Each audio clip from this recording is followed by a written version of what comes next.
So what are these latest checks, Sam?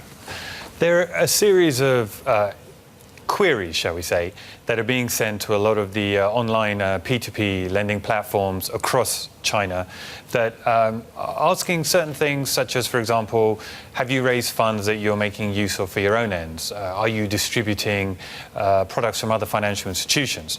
And the idea is that the P2P lenders self-review, but also local financial regulators will be involved in checking the answers.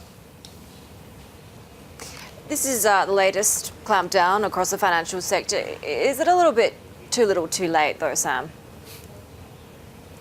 Well, it depends. The Chinese government is very clear about cracking down on shadow banking, trying to take leverage out of the system.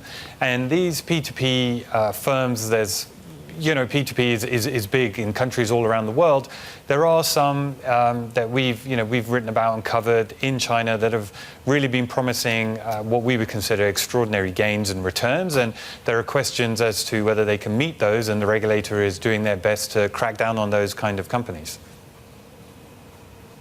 Right, we've already, of course, seen a record number of defaults in the space in recent months. Of course, that's against, I guess, the context of not really seeing many defaults historically in China at all. But are we likely to see more before things improve?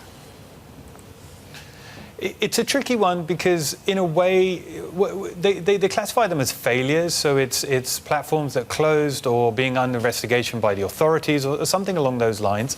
And you look at the headline numbers, and last month was a record, as you say, it was about 223. There's more than 4,500 who reported that failures.